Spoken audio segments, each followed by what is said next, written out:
You can see us and hear us, can you? Hi, Dale. Yes, I can. Thanks, Shazia. Thanks, Lisa. Cool. I'm going to share the presentation. We've got 2 minutes to go. Hello, everyone. I think we've got people from all over. I saw Wayne and Anthony in Kenya. How's Nairobi, guys? Oh, they might not be able to talk just yet. Okay, just pop a comment in the box there, Wayne. Cool. Let me just share the presentation, make sure it works.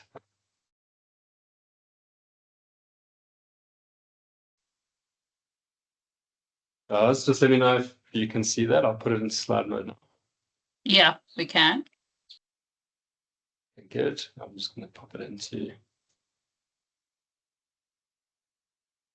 slideshow. Is that good? Yep, hundreds.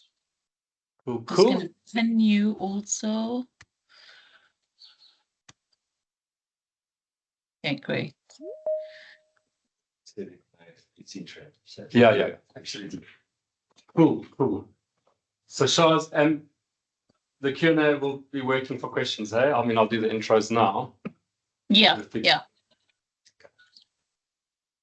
Great. Yeah, perfect. I see there's still a couple of people joining, Dale, so maybe you want to give it a minute or two. Sure, no problem. Cool. Happy. Nice and chilly here today in Joburg again. It says 3 on the screen there, temperature. Yeah, 3 degrees. Yeah. Cool. Looks like we've got a great turnout.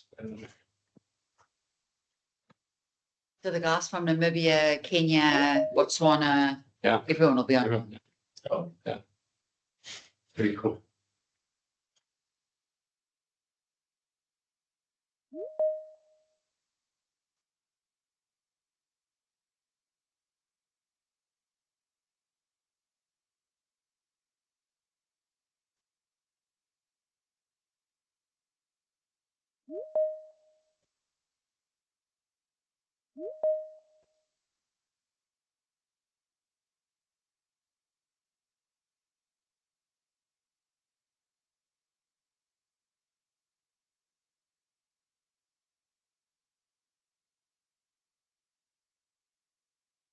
Shah, should we give it another minute and then start? Yeah. Perfect. It started at 9:02. Yeah, the numbers are still. Still climbing. Yeah. That's cool. Everyone wants to hear Richard. Yeah, it's exciting. Cool.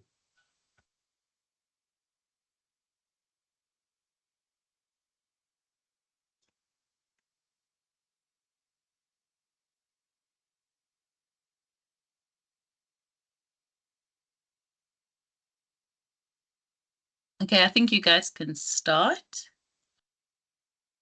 Perfect. Thanks, Shaz. I mean, people will join, but as we go, but I think it's a good time to start. So welcome to all our brokers and licensed partners across the continent, all the different Africa countries that iTOO works in. So really awesome to have you guys on once again. If you don't know me, I think I know most of you, but I'm Dale Sutton-Price, and I look after our African partnerships business. And I'm joined on this webinar today by Richard Pearson, who's the CEO and founder of Osprey. And obviously today we're announcing our exciting partnership, and Richard's going to take you through the product suite and the value proposition and the partnership. And Marina Pearson, who heads up marketing, and Colin Woodley, who's also key director of the business, both marine and involved in this new partnership with us. So really exciting to have the team in the room with me. And yeah, before I kick off, just some housekeeping. Please ask questions on the Q&A between Shazia and Caesar and I. We'll track those. We'll probably answer most of them at the end. We may stop Richard and interrupt him if the time is appropriate. Please, any questions, put them in the chat box or the Q&A section. And as I say, we'll get to as many of them as we can. So I think let's kick off. So yeah, I mean, I think 2 weeks ago we put it in the press and on social media, but really we're very excited to announce a new partnership between two real experts in iTOO and Osprey, who've been around for some time, and really it's a species partnership targeted at African markets.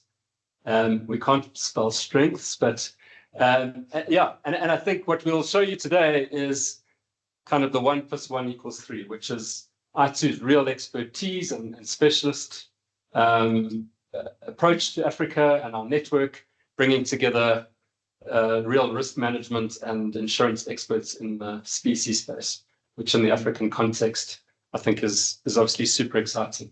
So we're just going to play a short video and show one slide, and then Richard will jump in. So maybe just to quickly share a slide that introduces iTOO, for those who don't know. That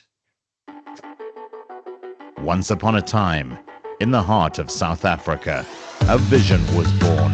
A vision fueled by innovation, passion, and a deep-seated belief in the power of specialty insurance. This vision gave rise to iTOO Special Risks. Investors in niche insurance businesses and a pioneering force of insurance risk takers. In the bustling metropolis of Johannesburg, where opportunity meets uncertainty, a group of forward-thinking professionals saw a gap in traditional insurance. The market needed something more, something tailor-made for the unique, complex risks that businesses face today.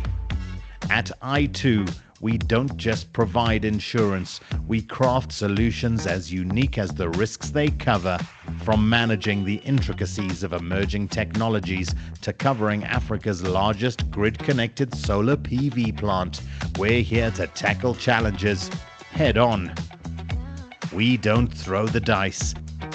We take a long-term view. Our clients aren't just policyholders, they're our partners. Together, we transform risk into opportunity. We like being smartly innovative. We are open to new ways and ideas, always. We don't do boring. Our culture is about being different, ambitious, competitive, agile, and our team, always learning, never settling. Our team is beautifully diverse and competitive.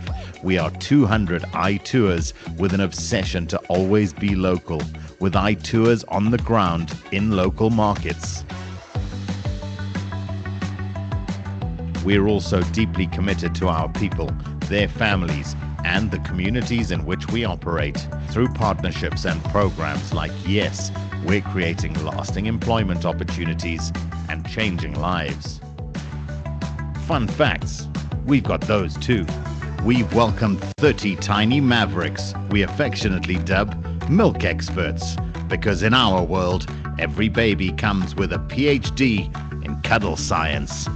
From ensuring Africa's largest solar PV plant to winning industry accolades, we stand tall in the world of specialty insurance. But our story doesn't stop there. In just 3 years, we have climbed up to level 4 BEE status, representing the true spirit of South African diversity. As thought leaders, we built iToosdays, the most influential specialty insurance education platform, and launched The Expert, Africa's first specialty insurance publication and podcast. At iTOO Special Risks, your challenges are our mission. We are more than insurers, we are partners, guiding you through the complexities of risk with expertise, innovation, and care. Together, we conquer risk to unleash potential. Welcome to iTOO Special Risks.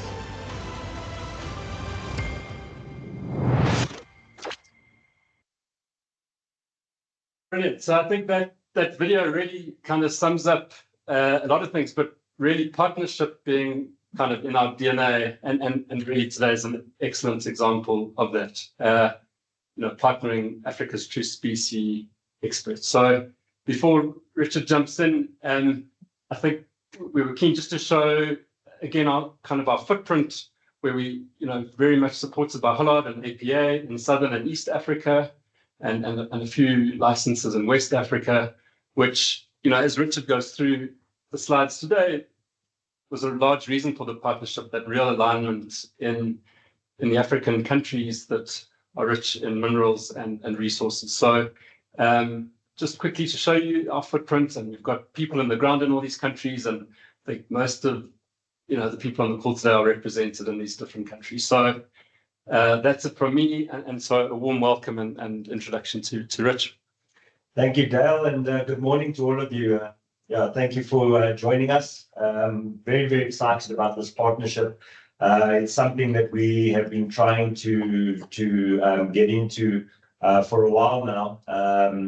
We started our journey some time ago. So I've got more than 23 years experience in the specie market. I started out as a surveyor, loss adjuster, working for Lloyd's of London, mainly doing most of the risks throughout Africa.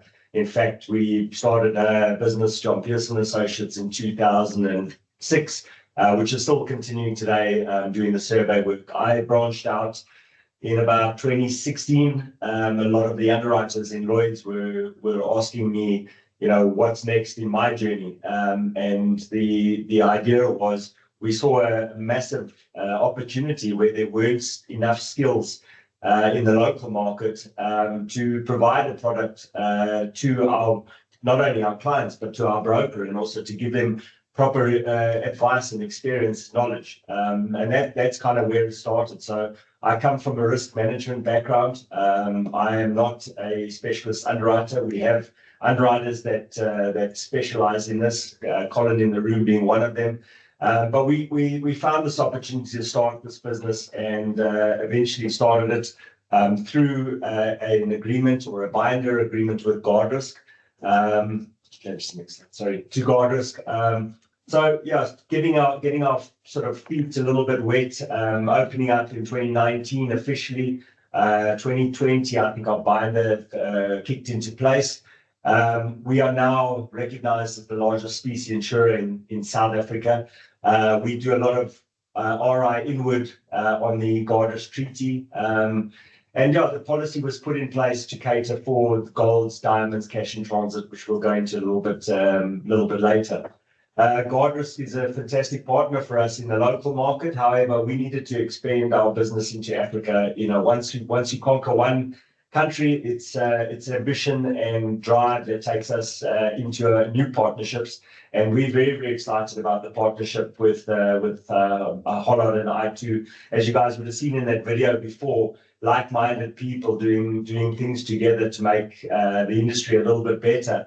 And our whole goal is not only to keep our skills within South Africa, but to develop our skills across the continent, to eventually be able to allow local brokers more knowledge on the product, local insurers that represent the partnership here, to be able to eventually take more capacity and grow this product. We're very, very lucky on the African continent to be able to have numerous countries that produce diamonds, gold, precious metals, stones, which is exactly what we want. And together with that is a cash element that follows. Money always follows a high value product. So our partnership with iTOO was something that we've had in the back of our mind for a while. And I think the timing is perfect. We've done our 5 years in the local market. We've grown our portfolio. And from there, it's now time to kick off into Africa and explore that market, but also expand our knowledge across the continent. Sorry. So in terms of the treaty, just so you know, we have the local treaty, which is far exceeds what we've got currently for the African market, but we decided to keep the capacity relatively low, so 100 million rand, $5 million US. That's kind of what we're looking at writing. And the reason why we've done it on that basis is many of our clients have long-standing relationships with Lloyd's of London and Lloyd's brokers, and we didn't want to step in and mess that structure up. So, Lloyd's may have paid a claim somewhere along the line, or the partnership is not based in country. It might be based in Canada or wherever else, Dubai or wherever there's site holders or the rest of it. So we wanted to get into the market. We wanted to be able to take a line on it, let our risk management get into play and see what we can do in terms of identifying the potential risks and obviously giving some advice. Most of the diamond dealers, the gold dealers, the mining sites, the rest of it up in Africa, I have personally surveyed myself. Mines like Lucara in Botswana, I specifically designed the security around that when they started. So I'm very involved in terms of understanding those risks and also understanding the associated risks. The transfer of product where it's from the mine site through to transit out to export. So we needed to understand that. From a capacity point of view, I think we are well positioned to be able to take a bite of the apple, allow the countries inland to hold some of the risk rather than just sort of taking an overrider, and to be able to allow our specific policies to be adapted to cater for our clients. We have got additional capacity in London. We work with all of the underwriters in London who specialize in the African market. I think it's very, very important to understand that Lloyd's is built up of numerous syndicates, but only specific syndicates would actually specialize in specie type business. And the other side of it is who would actually specialize in Africa type business. And it's understanding those relationships and understanding the placing brokers and their role in terms of making sure that the client's needs are catered for, and also to expedite things. One of the things that we had in the past was a request for a limit increase, for 50 million rand, $250 million. And all of a sudden, the local broker would get the request, he'd send it to the local insurer would then send it to the placing broker would then send it to the underwriter would phone me and say, what do you think about the risk? So the way we've partnered and the way we've structured this, it allows us to be able to make those decisions quickly, because the client may have a special stone or may all of a sudden hit a pocket of diamonds where their limits are going to fluctuate quite quickly. And having this capacity will allow us to be able to maneuver around those quick requests that will come out of our market. So after conquering, as I'll say, the South African market, which I think we have done quite nicely. I mean, there's a 4.5-year-old business to be able to have many of the large banks, many of the big mining sites, many of the cash and transit companies on our books. We decided, right, why Africa? So Africa has different challenges to South Africa. I mean, all of you understand the risks and associated risks we have in South Africa. Unfortunately, we do have a criminal element. The risks are very different. And what we need to do, and it's something that we've been speaking to Lloyd's about for years, is identifying those areas that actually are better risk managed. So countries like Botswana, countries like Tanzania, the rest of them, where, yes, we have our petty crime, but we don't have massive attacks on cash and transit vans, the rest like we would see in South Africa. So for us, Africa is a very, very wealthy continent, and it's one where we can actually benefit from getting into those markets and managing these business and putting them back on an African insurance paper and license, rather than losing all the premium to Lloyd's. We need to grow our own portfolio within the African continent, and that's exactly what we're trying to do. The challenges that we have here are very different. I mean, in Botswana, we can talk about 2 years ago when they had the spate of cash and transit robberies.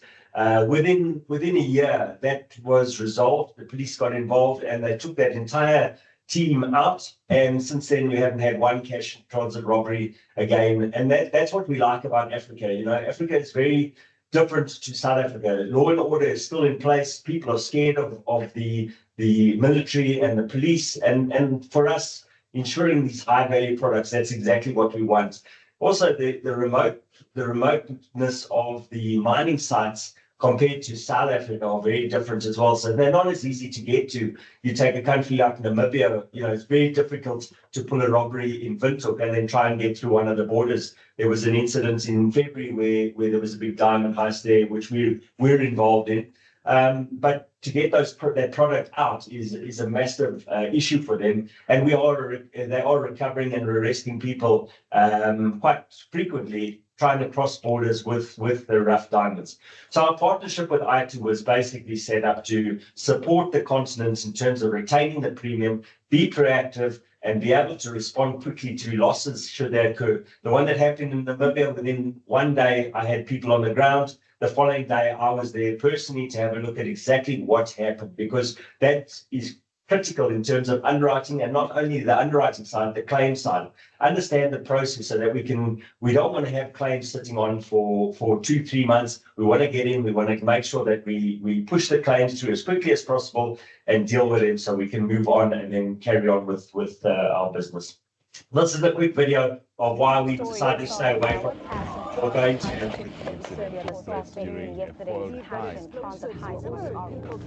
No arrests have yet been made in the matter. Police are concerned about the sudden surge. A security officer was shot dead and another has now succumbed to a gunshot. No arrest has been made. Is urged to come forward.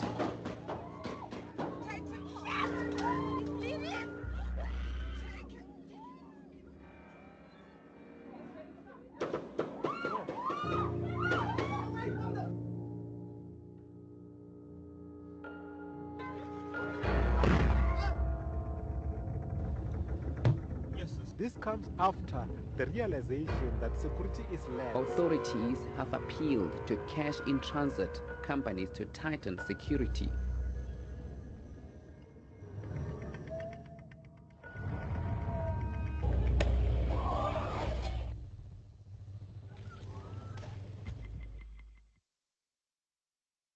So I'm very sorry for the content, but you know these are the challenges that we have in the South African environment. You know, not so much massive hits on cash centers. The last cash center was 2009 that got hit.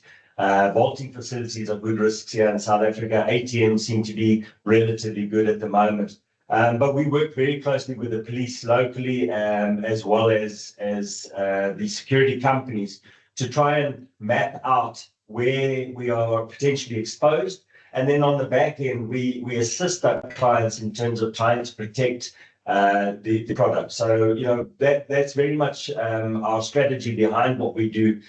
We don't just sit back, write business, and then say, okay, let's hope for the best. There is an analytical plan behind it where we overlap all of our clients.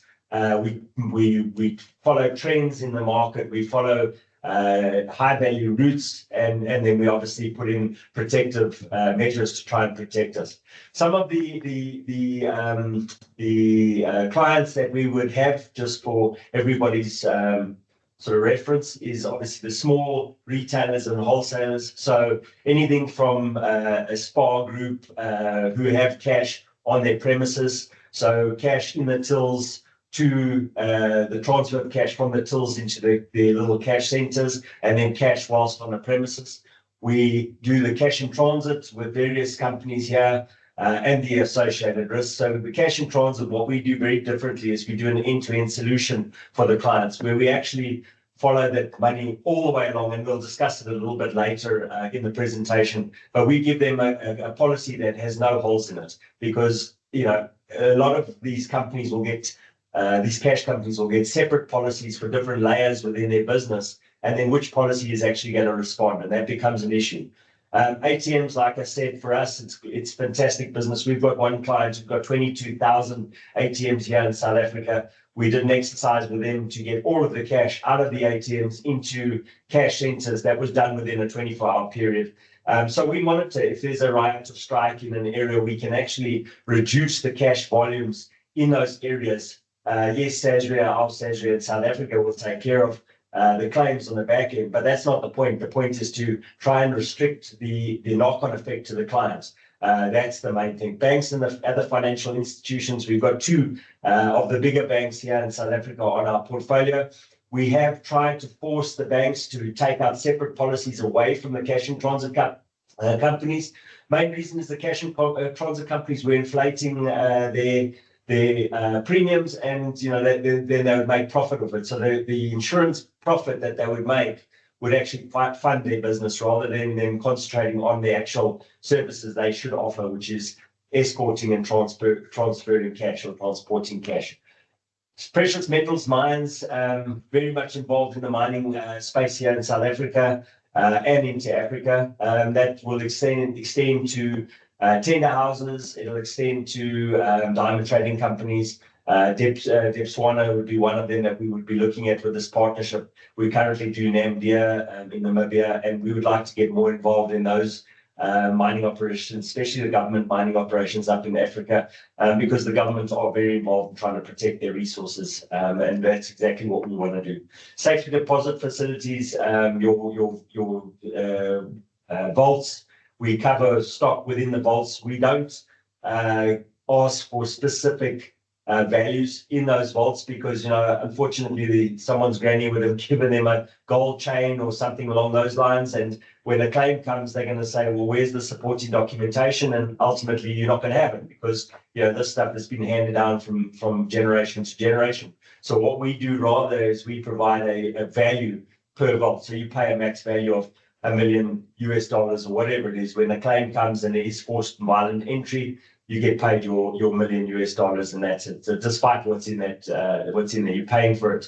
Casinos is a fantastic one for us. We cover the cash on the floor. Again, the cash transfer from the floor into the vaulting areas in the trolleys, and then the cash in the cash centers at the bottom before they dispatch out to the cash in transit company. So we'll explain cash a little bit later as well, and the dynamics around it. Government institutions like the State Diamond Traders and State Diamond Trader, Diamond Regulator, those government departments within each country where they are called on to vet and to monitor and to approve gold and diamonds being exported out of the country. We cover those. Diamond dealers, especially here in South Africa, look, the diamond trade has taken a bit of a hiding over the last couple of years, but I do believe it'll come back. So we do cover the small diamond dealers, some of them not so small. The polishers, the setters, and processors, more for Botswana than South Africa. That's all moved across to India mostly.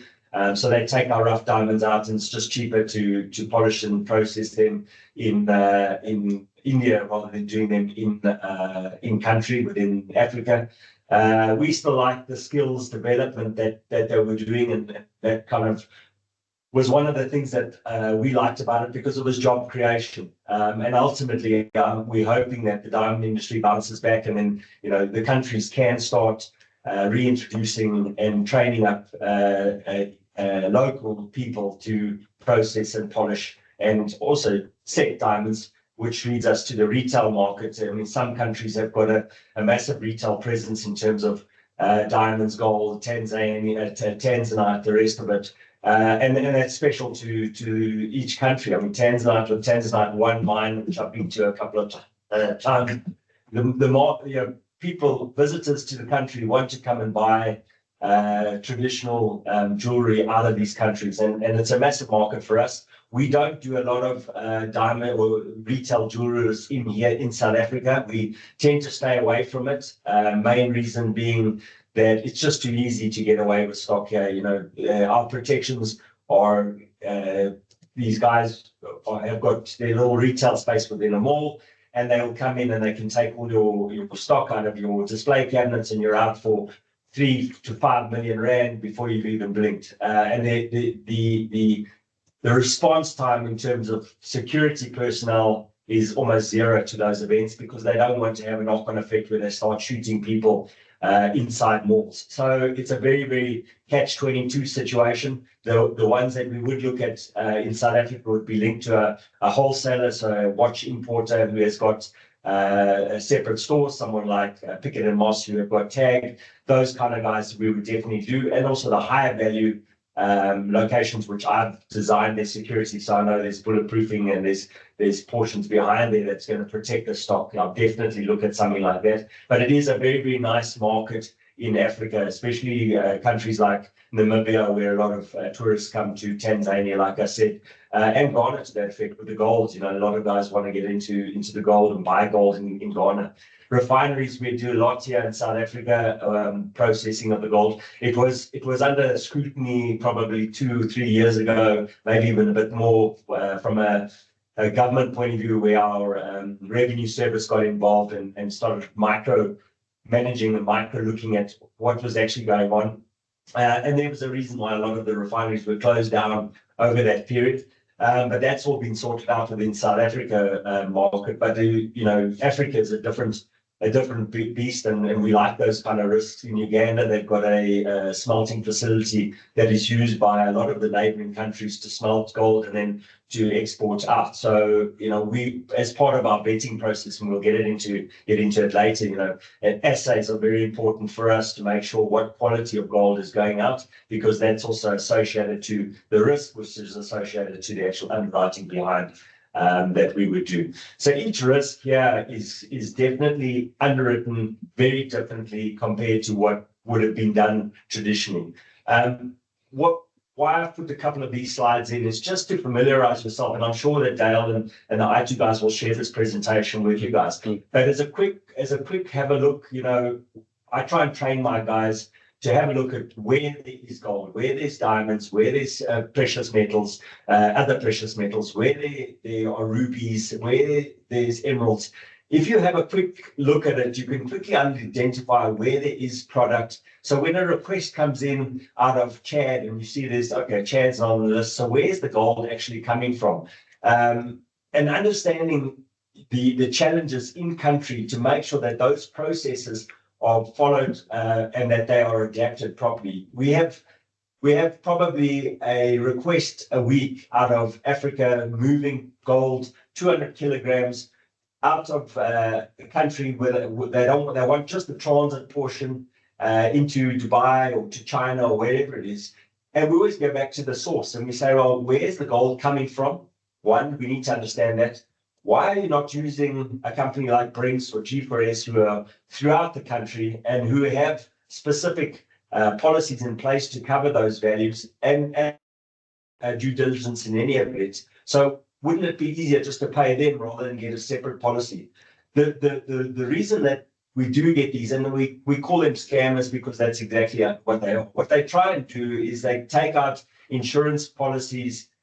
Whoever will give them one, then they'll take it to a country like America, and they'll say, listen, I've got an insurance policy that covers me for 200 million US dollars worth of gold. Give me a loan because this is part of my business. I need to now buy the product. So once the bank have seen we've got an insurance policy, there's their safety net, and they will then issue them trading money, which then the guys just disappear with. And then the banks will come to us and say, well, this guy's disappeared, your policy covers, you're in. And so we're very familiar with the techniques and that they do use. And we have a process where we just quickly check, you know, their due diligence, the rest of it. Most of the countries who've got relationships with the internal government departments that monitor these processes. So it's quite easy for us to pick up a phone and just confirm that these guys are trading, they are licensed, and they are known. So yeah, consult. Yeah, my sort of preaching on this is understand the markets, understand the processes behind it. Before you as either brokers try and take this to an underwriter, you know, in country there's so much that you guys could do that can share information to us to better equip us to make the right decision on whether or not we want to write that business, first of all, and also the licensing behind it. So, you know, get familiar with what is required and then that will help everybody to make the process of quoting and binding a lot quicker. So I just wanted to give you a quick idea of the differences between open pit and underground mining. I mean, it kind of says it for itself. Open pit mining, where it's on top of the ground, they will only have specific veins in certain areas. So although they go around in circles and circles, they know exactly when they're going to hit product. And it's the same with a gold mine and with a diamond mine. So they could mine for 2-3 months, just stone, and then they'll hit the vein, and within the vein, they know that they're going to get product. One of the mines specifically, they've got a vein that just produces massive, extraordinary diamonds, and the other diamonds that they get throughout the year are actually insignificant to those big ones that they get. So their focus is more on the big stones rather than the small stones. But understanding the difference between the open pit and underground mining also changes the factors. It also says to us, what we need to know from our point of view is where does the risk incept and where does the risk come off. So it's very important in terms of understanding it. This is just some photos of open pit mining, just to give you a bit of an idea. I'm sure most of you are familiar with it. I just thought I'd show a couple of these photos. This is more the underground, so obviously more risk. But what we do have with underground mining is you've got the risk of zamas and the rest of it. You take Tanzanite 1 mine in Tanzania. The government gave authority for the guys to mine around Tanzanite 1 mine, and what it created was a situation where we were having gunfights underground between the zamas or illegal miners and or artisanal miners compared to the full mining operations, and it's a massive problem for the mining sector. They lose a lot of product from these guys, and to a certain extent, when we do an export on gold and diamonds moving out of certain areas, when we spoke to the guys from Brinks and G4S and the likes, some of the artisanal miners are moving more products out of countries than some of the big mining houses, which is amazing. I mean, you would think the guys with buckets and spades can produce more gold than a full mining operation is amazing, but it's something that we need to take into consideration. So where's that product coming from? And that's something we always try and keep in the back of our mind. Just to explain underground mining, I mean, you guys would probably understand it quite easily. So they would mine up the top and then they would drop into the mining works. So where the ore is specifically, what's interesting for on the mining side, if you go and mine gold in America, their veins of gold go down.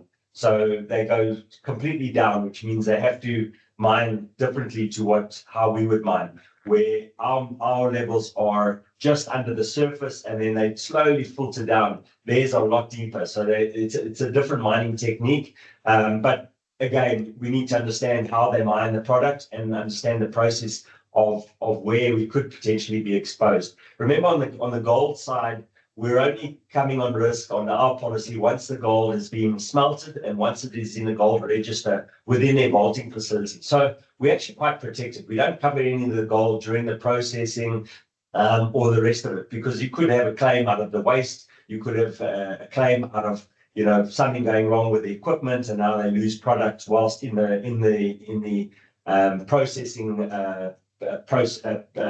portion. So we specifically only come on risk once it's been assayed. So again, this is the mining method. So all your normal stones would go through a crusher, would go through a grinder, goes through the normal flotation system where you would pull the acids and the rest of it to get everything out. The flotation side, your tailings would generally come out there, and then you would go through the gold electrowinding and then into the surface where you get your doré bars. When your doré bars are produced, that is our portion. So none of that risk above, we don't take any of that risk, that's more of an engineering risk than anything. So it's a safety net, but it's a good to know. So our process would be, once it's gold bars in the sort room, into the smelting house, then from there transfer or transit externally to the market, and that we would cover as well, the transit portion.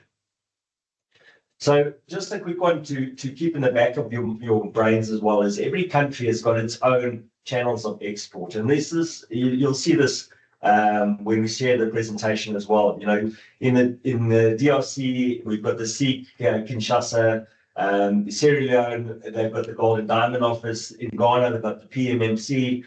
Guinea, they've got Central Bank. And then on Tanzania, we've got the revenue authorities. So there is a process that needs to follow in each country. A lot of the countries use the Frank-Dodds rule. It basically says that they restrict companies from sourcing certain materials from bordering countries of the DRC. Luckily for us, Holland and iTOO don't have the license in the DRC, but product gets moved out of the DRC on a daily basis into neighboring countries. And that's why I mentioned Uganda a little bit earlier, because there is product going through there. But once it's been smelted and it's been regulated by the local government, it becomes insurable. And that's where we would look at the risk. So yes, there is a bit of conflict diamonds and conflict gold that does float around. We don't say that we insure it, but somewhat there are ways to legalize it out of the DRC, and we've got to be aware of it, you know, just from our point of view as well, and also to protect the local economies as well. We need to know exactly where that product's coming from. I'm just going to touch on the diamonds as well. Same as the gold. Where do we have diamonds? So it's mapped out for you guys. You'll see exactly where it is. Central African Republic, I've been there a couple of times. Very different environment to what you would have in Namibia and Botswana, but there's a lot of product there. Again, understanding the licensing requirements and the procedures of trade are critical in those areas, and then make sure that record keeping is done. You know, again, diamonds, they'll go through the sorting process, and I'll show you the mining process now, or the process to get the diamonds out. But you need to familiarize yourselves with not only how they mine, where they mine, and then where do we come on risk again, and then from there, the transit process. So again, mining, it's very similar to a gold mine. It's just where it changes is the diamond separation process. So they use X-rays, they use the DMC plants to flush out the product. What's interesting from a diamond operation is in the past, some of the big diamonds were always never captured because the X-ray machines never picked them up. They picked them up as stones rather than diamonds. And they went to the tailings areas. And then what happened is they reworked the tailings areas, and they all of a sudden found massive diamonds. So once the diamonds are gone through the separation plants or recovery plants, they'll get put into sort trays, which is basically a big box with 2 gloves in there, and inside there are sieves. And the diamonds will fall into different sieves so that they store them in little containers, and they stored according to size. Based on their geological findings, based on the size of the stones, we can get a good idea of exactly what the value of that stone is at that point. Those stones, once they're in there, go straight from that diamond box into a safe, and then once it's recorded there, that's where our product comes on. We have had situations where guys cut into the gloves and they move some diamonds into their gloves, and then they come and collect it a little bit later. But you'll very quickly find out where your product is being lost, because these guys are so good at tracking the values and tracking when they're going to be hitting patches of gold and diamonds. So, you know, from a records point of view, our bigger clients will always have very good records of exactly what is being produced, the quality, and obviously the quantity, which helps us come claim time. I just threw a couple of photos in here from artisanal mining. These are guys that I've taken personal photos of just to show you the working environments that some of these poor guys go through to be able to make a living. And, you know, there has to be ways of them being able to sell this product. And there are. So if you look at the DRC, for instance, you have a lot of these artisanal miners, but what they will do is they'll take it to a diamond or gold broker, which legalizes it. Then the gold broker will then take it to a buying office, and then once it's in the buying office, that process there becomes insurable. So yeah, unfortunately, these guys, they live in terrible conditions. They try and make a living, and they're probably getting very little for what they're actually producing. Another photo of just how they processing this as gold, trying to capture the gold there. This is in Angola, where the local mines are actually assisting the artisanal miners to produce. So they've got security in place. They're not taking over the mining operation. What they do is the mines, if they're going to do a partnership, rather than competing with the artisanal miners, they actually buy back the product. So they allow them to trade and they buy them back at a certain rate. So they get away from the conflict of these underground fights and fights on top of the surface. You'll see a lot of AK-47s hanging around there. But if you're buying back the product and you're restricting where they can dig, it does make it for a better situation. This is just some of the gold, the form of gold that you would get from the artisanal miners. Yeah, this is in the DRC as again, these are dredging operations in the Congo River. So again, finding pockets of diamonds, getting these handmade dredges involved. So they just process out of there, collecting. This one is gold. I think it was more gold. Gemstones, they're one that there's not many on the African continent. We would be concentrating mainly on Mozambique. There's a lot of rubies and that in Mozambique, Kenya and Tanzania. There's a lot of gemstones there. So those are the areas we would want to understand. Political problems could affect loss ratios such as Mozambique at the moment. The mining operations, no one really wants to get up there. For me, Mozambique is still a good risk. We've been asked to look at a couple of cash and transit operators there. Every country, unfortunately, has got its own issues. But it shouldn't affect the way we're writing business. It shouldn't affect the way that we're looking at the risks. The risks in terms of risk mitigation that the companies put in place will protect against these. And the relationships that these big mining operations have with government is also critical. So we need to always keep that in the back of our brains or the back of our minds. And then you rate and write business very differently in different countries. I've also put in platinum here, not really relevant to Africa other than Egypt. But the main one is mainly from our point of view. We do have big platinum mines here in South Africa that we currently insure, some of them as well. So now that we have product, we know that it's there, it's legal. Now where do we go from there? So storage, very, very important. What kind of security do they have around there? Where does our risk attach? As I explained a little bit earlier. Assays and verification has to be done by an independent company. So we do have relationships with specialists around the continent who will help that. Courier companies, identifying and knowing who the courier companies are. So rather than using a guy around the corner to move your diamonds and your gold, understand what your local cash and transit or high value courier guys, what they bring to the party and what protections they allow. Botswana, you're not allowed to have firearms. So how does that change things? There's special police that are involved now in those couriers. So you just got to understand the process in country, and they're all different. And that's the beauty of my experience working in Africa is I understand those. I'm quite happy to move from gold from Kinshasa to the airport through those terrible roads because I understand behind that vehicle is a van with 20 guys armed with AK-47s. So we won't have that in South Africa. We've got our normal cash and transit vans.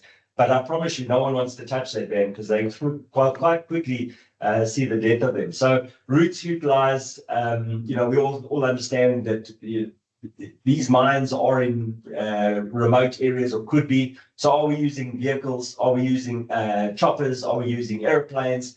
If we're using vehicles, do we have, how far is the route? Are there any rest areas that have been identified? Are there overnight stops, which, obviously increase your risk? Emergency dispatch team. So what would happen if there was an incident along a specific team? What process is in place to respond to those?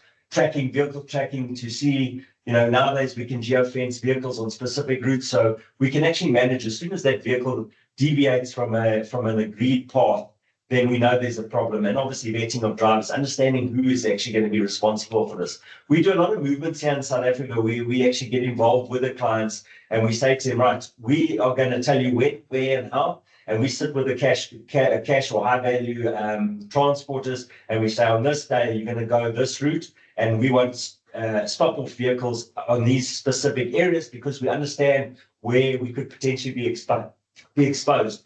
On one occasion, we moved over 200 million rand in a day from one location to the other. It wasn't far, probably about 25 kilometers, but no one knew about it. We had vehicles parked in strategic areas, and we moved that entire shipment, and we monitored it from our office using our tracking systems. And obviously, from a client point of view, they gave us a feedback of when it was dispatched and when it was received. So again, let's talk about casinos. I mean, it is definitely somewhere where we would want to get involved in. Splitting out the cash section compared to the buildings and the rest of it is always a good idea. And I would always suggest that you tell your clients it's a good idea, because cash, the way that they rate cash on those policies is extremely high. Cash is going to be the element where they're going to get an incident potentially. So we cater for it. Our rates are a lot lower than what you would get on your normal building policy or your commercial policy or whatever it is that they're using. So definitely an area we want to focus on more, especially in Africa. So now we get to the cash in transit portion. Obviously, you saw the videos a little bit earlier, and I know most of you probably got a little bit scared. We on average have about 10 to 20 incidents a week here in South Africa. Of that, we probably get 1 or 2 cash losses a week. And of the month, we probably have 2 that would exceed 2 million rand. So, cash is an interesting one, because if you've got volume, you can control it. If you don't have volume, you will always battle, because one cash vehicle with a 7 million rand limit will put you under pressure. So where we've gone differently is we've extended, and we do a lot of cash in transit companies, again working with the banks, managing the risk, giving them incentives to reduce their loss ratios, giving them cash backs in some instances where they, rather than taking cash back, will go and upgrade a vehicle and put in new systems, or pay for a third man to be on the vehicle with a firearm, with his own camera, so that we've got an additional security guard. So it's not the cash in transit company that are paying for it. It's rather coming from the insurer as an incentive, saying you're running well, we're going to discount X, or we're going to give you this back to use on upgrading your security. You can go to the next slide. So understanding the cash process, it's actually understanding a maze. Where does cash come from? Where does it go? In Africa, cash is going to be around forever. It's not going anywhere. Cash in South Africa is growing all the time. And what we need to understand is cash in my pocket today could be cash in Dale's pockets this afternoon. So cash is moving all the time. If I could get these arrows to move, and you'll see how it actually works. But it goes from a cash center to a device. So let's call it in a petrol station or fuel station. And then from that device, they collect cash through the day. They will draw out and they will dispense. Most of these devices nowadays work as almost like an internal or inverted ATM. So you can draw money, your daily float, and you can put money back in. And that money that's in that vault is protected under our policy.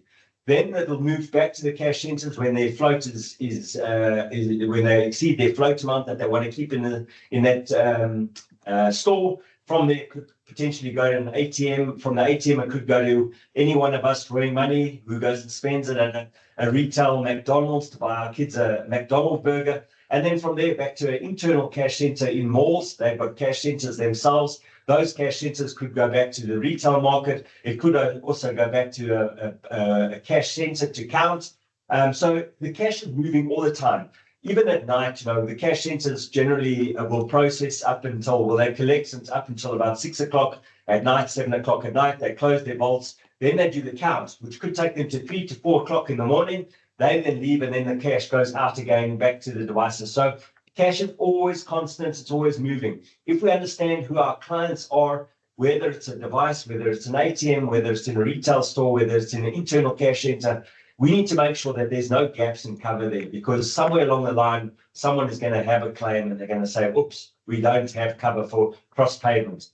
and that could be R1 million at a time, and that's cash flow. So we need to make sure when we're looking at a policy for our clients, we've got to make sure that there's no holes in that policy, so it doesn't affect our client when they do have this. They're going to say, what am I paying the premium for? At least now with our policy, we can say, well, we actually cover this. A lot of the Lloyd's policies won't cover what we do cover, up to that 100 million, but 100 million in the cash environment, even in the South African market, is more than enough.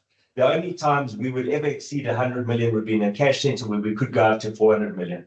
On the diamond side, Okavongo diamonds, those kind of houses, they would hold up to $400 million worth of stock, but it's a different kind of stock. So rather than it being little safes, we make sure that there's vaults in there because of the quantity of goods can't fit in the little safe. So understanding the risk, understanding what protections we need to put in.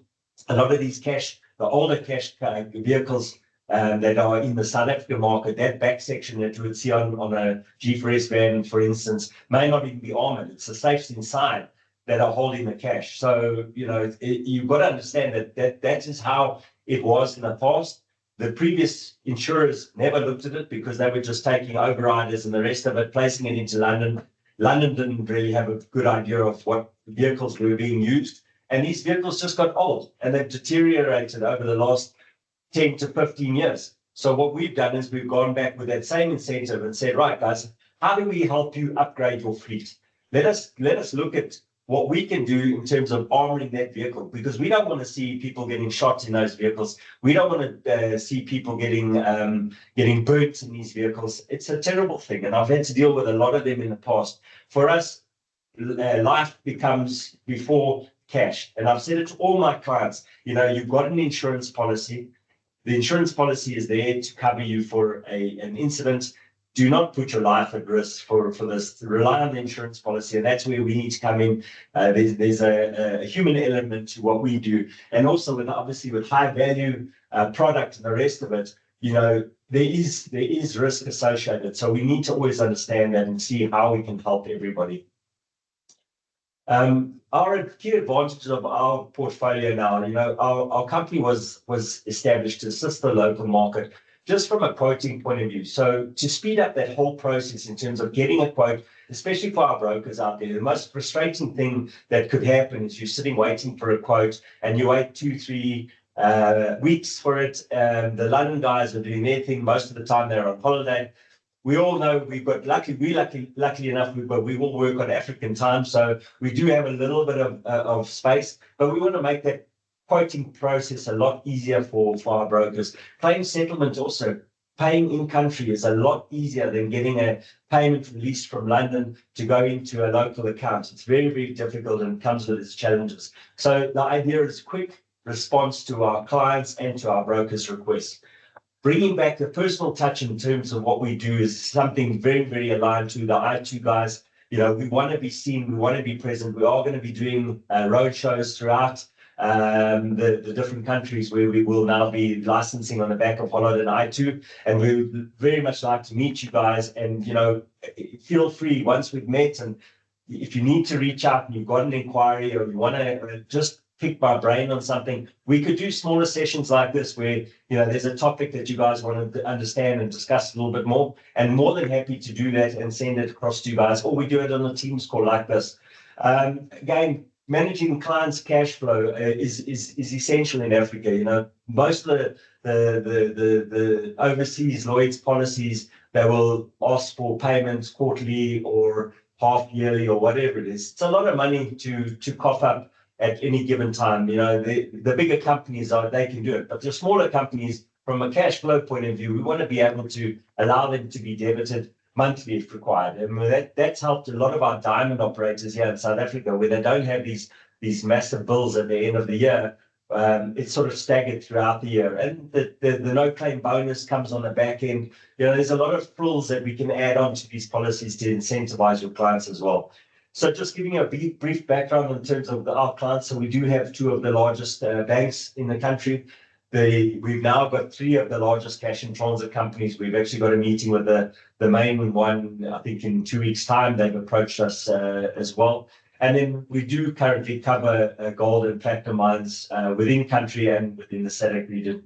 We got most of the diamond dealers and the diamond operators here in the South African market. When I say most, I'm probably saying about 90% of them. There are a couple that have got Lloyd's policies and they've had them for years, and you know there's a relationship there. So why break that relationship? If we can't add any benefit and the client doesn't see the benefit, then that's fine. You know, sometimes you leave it away. Our wording is aligned with that of Lloyd's because of the additional capacity, so there's no gaps in cover. What you'll find on the cash and transit portion is it will differ, but our limits are enough to be able to cater for that.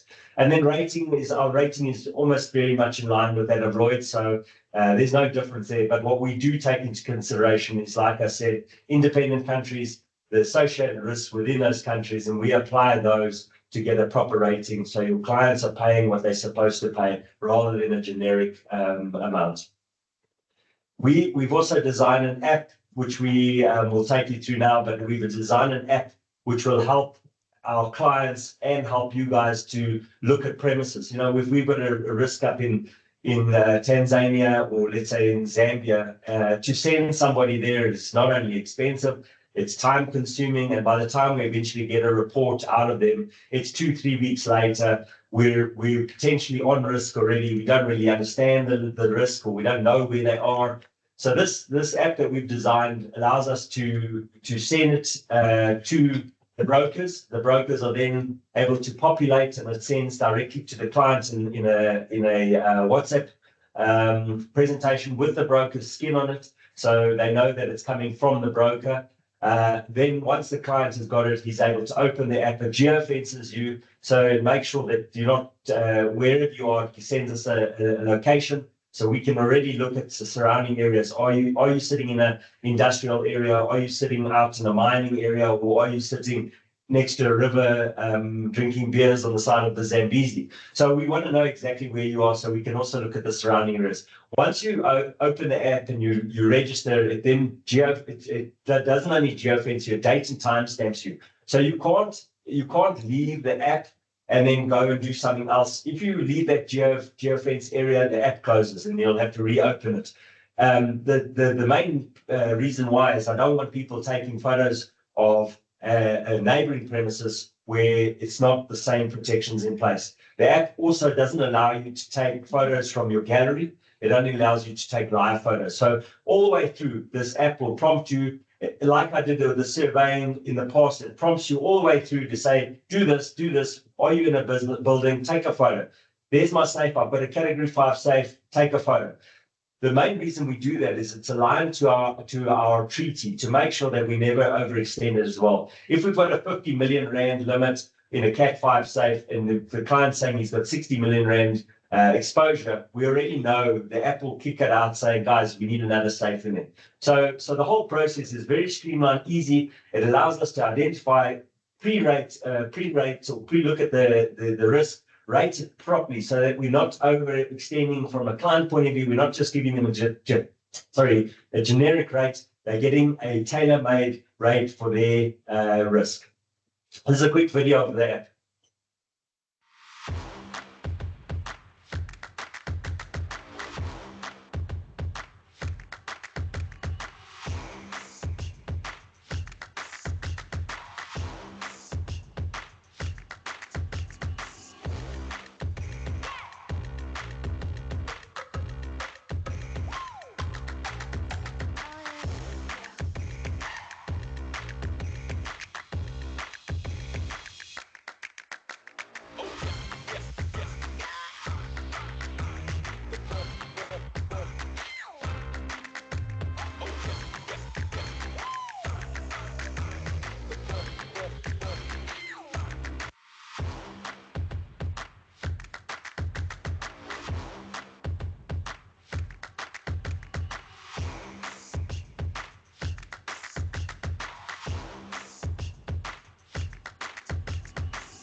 Yeah, so guys, as you can see, risk management is very important for us.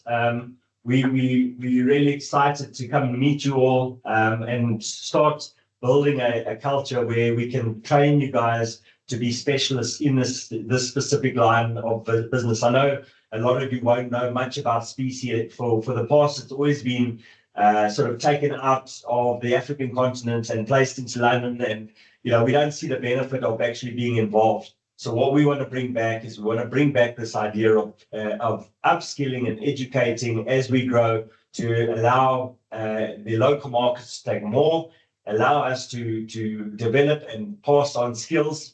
Once we all die, where's the skills going to go? So we need to give back and upskill everybody so that this type of business can be can carry on as we all move on in our careers.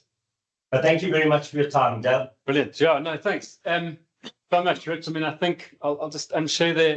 I mean, it was awesome. We had 200. Yeah, so we'll have 200. We had 268 people on, which is magnificent. So really, I guess shows the excitement in the product. I'll have a look now if there's any comments. I mean, just as you can see, there's deep expertise and knowledge required to navigate this space. So hopefully, you can all see that coming through. And as Richard said, I think we will be scheduling in all those countries specific roadshows throughout the year, each month. So please, we'll, through our local teams, we'll set that up, and everyone on this call in each country will be included.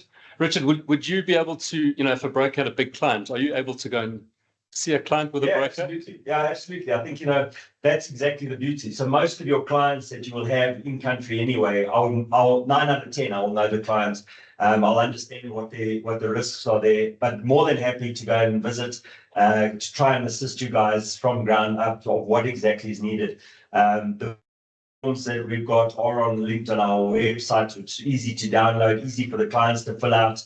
Once they send it, comes into a specific iTOO box, so we will be able to deal with it quickly. And we've got a system behind where we can actually track the movement of those quotes and the rest of it. So as soon as it sits still for a day, it gets flagged. So yeah, I'm more than happy to jump on a plane, or if I'm in country and you need some advice, or you want to just jump on a Teams call and say, look, how do I look at this? These clients are potentially who I'm looking at. I can give you a couple of ideas or pointers of where you could potentially go and get the business, or the benefits of utilizing the local market. And then we carry on with the London placement, so no one's upset. I will be in London later this year, just to explain more of this to the underwriters, because I think it's very important for them in London to understand what we're trying to do. We're not there to steal business. What we're trying to do is be there to assist the market in growing.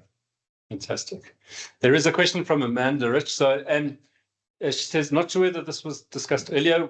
Would you consider, another question. Would you consider insuring a company that recycles, e.g. copper in Botswana? We handle the insurance of their SA company. Yeah, so copper will be covered under a marine policy, and that's where Colin would come in. So yeah, under the marine policy, we definitely help you with the copper side. It falls out of the species side. Traditionally, marine and species were always together in the London market. We kind of pull them apart because the policies are very different.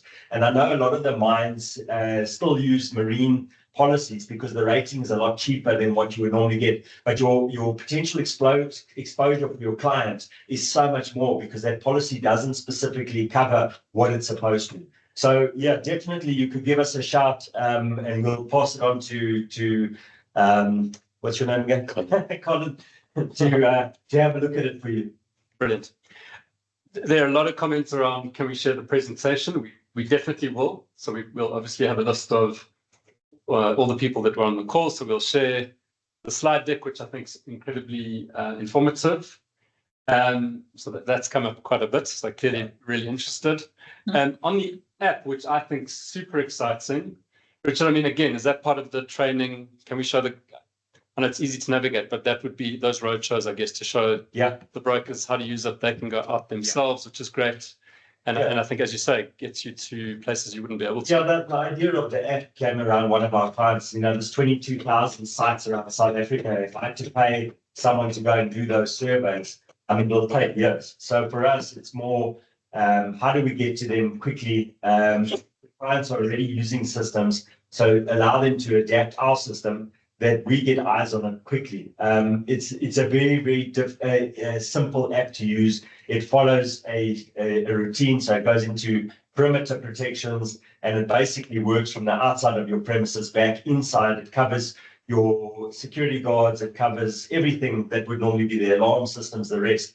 So it's not rocket science, and I've designed it specifically not to be rocket science because we never know who's going to be on the end of it. It has to be simple, it has to be quick, and they need to be able to upload it quickly to us, and we can have a look at it and say, right, this is what we're actually insuring. But more than happy to talk you through the app. There will be another YouTube video that'll go out in terms of step-by-step working on the app, and that will go along with when we send it to a broker or send it to the client. That process is just being finalized now. So once that's done, we'll definitely do another session just on the app and how we can float that out to the market. Brilliant.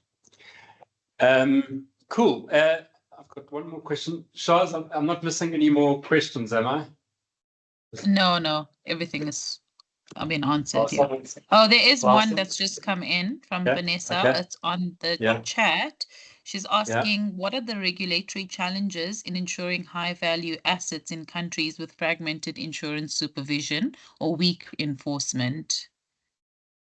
Yeah, I think again, that comes down to understanding your client. If you understand your clients, then you don't need to worry about all the infrastructure around there. The client will be doing what he needs to do to protect that. It'll be up to us in terms of the risk management to make sure that they've got the right security solutions behind it. They've got the right security complements in terms of protecting it, and then who's doing the transit. So again, understanding exactly what they need to do. If it's just a smelter and it goes into the smelter, and then from there they use springs, we're not covering it. We're just covering it in a vault. So your risk is very, very low. Where you're going to be dealing with a diamond guy who's walking around with rough diamonds from one place to another, these guys do operate like it. So we do need to cater for it, but your risk exposure is so much more. Yeah. So now we need to say, right, we rate accordingly. Are you carrying it in your pocket? We know a lot of the diamond dealers in the past, they would always put their diamonds in the pocket, and then they'd fly from one place, Brussels and Antwerp, and then they'd pop into Africa, grab another handful of diamonds, and then disappear. So that you can't insure because we don't know what's going to happen along that route. But where there's structure and where we can get involved to manage it, that's where we won't have that issue. And yes, we can definitely insure, and it's been done in the past. So there's no difference. It's just being able to understand the risk. That's all. Thanks, Vanessa. Vanessa's in Mozambique, so good question. Vanessa, so now I understand. If you're in Mozambique, I understand your concern. So yeah, we've got one mine that I've done, especially on the gemstones up north, and yes, it is a challenge. But again, the client has taken responsibility. They're talking to local law enforcement. We're lucky that. They say TIA, this is Africa. Africa is built around bribery and the rest, and we've got our challenges here in South Africa. But I can guarantee you that the guy who manages that mine has got a local relationship with the police and the rest of it, and that gives us a lot of comfort.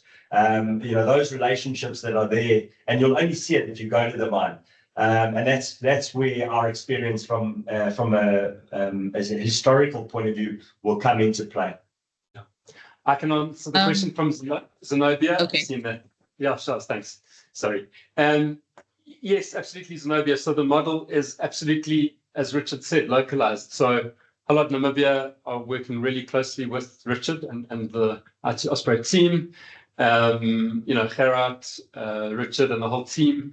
Michiel, everybody's in the loop. And in each country, we're localizing the policy to make sure we cater for Namibian legislation, Namibia, Botswana, same thing, Mozambique, Lesotho, Zambia, Kenya, Tanzania. So within that footprint I showed, absolutely your first port of call, or I suppose the local license that the papers issued on will be Hollard, and Hollard will work with Richard and Colin and the team to deliver the quote and the product quickly. So that streamlined process, that's what Richard will come and talk to you guys about.